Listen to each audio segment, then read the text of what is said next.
মওলা গো, আমার মা অনেক কষ্ট করে আমাকে পেটে ধারণ করেছিল। আমি যখন পেটে ছিলাম আমার মা ঘুমাতে পারেনি, বমির জ্বালায় খেতে পারেনি, ভালো খাবারের গন্ধ পর্যন্ত সইতে পারেনি আমার মা। আমাকে দুনিয়াতে আলো দেখাতে গিয়ে ভালো করে হাঁটতে বসতে আমার মা পারেনি। রাতের ঘুমকে আমি নষ্ট করে দিয়েছি। আমার মা যখন সারাদিন কাজ করে ক্লান্ত শরীর নিয়ে রাত্রে একটু ঘুমাতে যেত, আমি সন্তান মায়ের পেটে থেকে কিছুক্ষণ ডানে লাথি মেরেছি, কিছুক্ষণ বামে লাথি মেরেছি। আমার সে লাথির যন্ত্রণায় আমার মা ব্যথা পেলেও কখনো উ শব্দ করেনি।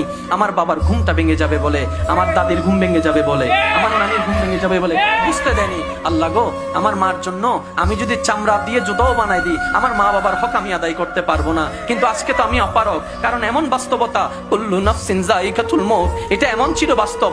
চোখের সামনে থেকে সন্তানকে আজরাইল যখন নিয়ে যায়, মালাকুল মউত যখন নিয়ে যায়, কারো ধরে রাখার ক্ষমতা থাকে না।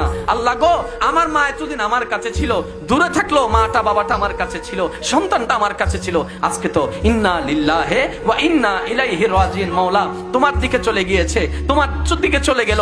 আল্লাহ, আমার মার জন্য আমি কিচ্ছু করতে পারি নাই, বাবার জন্য কোনো অবদান রাখতে পারি নাই, সন্তানের কোনো সেবা করতে পারি নাই। আল্লাহ, আমি দোয়া করছি সন্তান হয়ে, আল্লাহ আমার মা আমার বাবাকে তুমি ভালো রাখিও, শান্তিতে রাখিও, দয়া করিও সেরকম যেভাবে আমার উপর দয়া করেছিল, মায়া করেছিল ছোট্ট অবস্থায়।